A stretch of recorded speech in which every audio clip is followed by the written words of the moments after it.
እግዚአብሔር የማይጠቅም ፍጥረት እዚህ ምድር ላይ አልፈጠረም። ተንቃችሁ ካለ የምትከብሩበት ቀን የሚመጣው ከእግዚአብሔር ጋር ስትሆኑና ስትጠቅሙ በዓይናችሁ ታያላችሁ። የምትጠቅሙ ያደርጋችኋል። ዘመናት ቢፈጁ የተናቀ ቢመስልም ኃይል እንደሌለው ቢቆጠርም አስታዋሽ ቢያጣም አንድ ቀን ግን መጥቀሙ አይቀርም።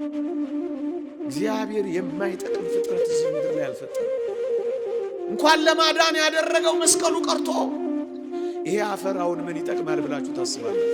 ይሄ ረገጥነው አፈር፣ ይሄ ቤት የምንሰራበት አፈር እንደኔና እንደናንተ የተዋበ ፍጥረት ይገኝበታል ብላችሁ ታስባላችሁ? እግዚአብሔር በማይጠቅመው ነገር እንዴት የሚጠቅም ነገር እንደሰራ አላረጋገጣችሁ? እግዚአብሔር ምድራችን ላይ እንጠቅማለን ከሚሉት ይልቅ በማይጠቅሙት ታሪክ እንደቀየረ አልሰማችሁም? አፈር እኮ ነው ጠንካራ አጥንት ያስመጣው ወገኖች።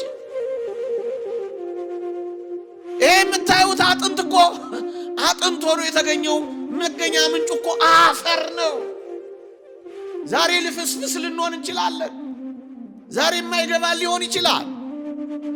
ዛሬ ደንዛዞች ናቸው ልንባል እንችላለን። ግን እግዚአብሔር እጆች ከነኩን እመኑኝ እንጠነክራለን። በእግዚአብሔር እግሮች ስር ካረፍን ልፍስፍሱ ይጠነክራል፣ ደካማው ይበረታል።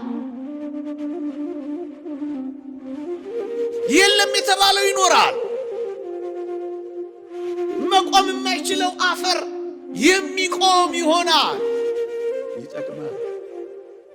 አፈር ነኝ የምትል እግዚአብሔር እንዴት ጠቃሚ እንደሚያደርግ ተመልከት። ከፍጥረቱ እንኳን እግዚአብሔር ሲመጣ የማይለውጠው ሕይወት እንደሌለ ማሳያ ነው።